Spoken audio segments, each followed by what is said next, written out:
咁多位大家好，又係我張美雄啊！身旁嘅調景嶺公園一直只聞樓梯響，等咗超過20年啦，終於有最新一步消息啦！如果一切順利嘅話，今年就會上立法會申請撥款，4年之後2030年咧就會完工噶啦。呢個咧亦都要多謝我哋同地區嘅兄弟啦，陳繼偉一齊爭取翻嚟嘅成果。事不宜遲，不如我介紹一下呢個調景嶺公園。究竟裏面有啲乜嘢設施俾大家享用 ？Let's go！ 調景嶺公園位於77區，即係調景嶺地鐵站、維景灣畔同埋知專設計學院附近。公園佔地3.8公頃都唔細㗎。其實喺落實調景嶺公園之前，我同其他地區人士陳繼偉議員已經爭取咗部分嘅用地開放。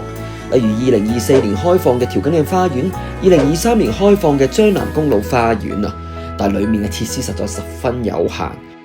當77區調景嶺公園開咗之後，咁我哋調景嶺嘅康文設施真係會完善得多㗎啦，成熟期都變成完全體啊！咁調景嶺公園入面究竟有啲乜嘢類型嘅設施呢？簡單嚟講，公園係分開北面嘅動態園區同埋南邊嘅靜態園區。北面嘅動態園區主要擺放係一啲活動量比較大嘅設施，簡單啲嚟講就係球場集中地啊，包括一個5人足球場暨排球場，一個大嘅籃球場暨排球場，以及2個3人籃球場、2個羽毛球場暨匹克球場、4個網球場，以及一堆輔助設施，譬如洗手間、更衣室、育嬰間、飲水機、儲物室等等啊。換言之，我哋等4年嘅時間。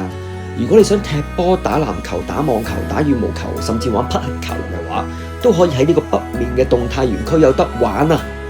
另外，就居民關心匹克球場可能會造成嘅噪音，我亦都會向部門一一反映啊！好啦，講完動態園區嘅設施之後，我亦都講下南邊靜態園區有咩設施啦。呢個園區咧偏向係一家大細、散步休閒為主，感覺會舒服啲、安靜啲。避免一啲聲浪影響到附近嘅民居啊！設施包括多元活動園景空間，會配置唔同嘅擺設，一塊綠草如茵嘅公共空間。另外，亦都會有適合唔同年齡嘅小朋友嘅公共遊樂空間啊！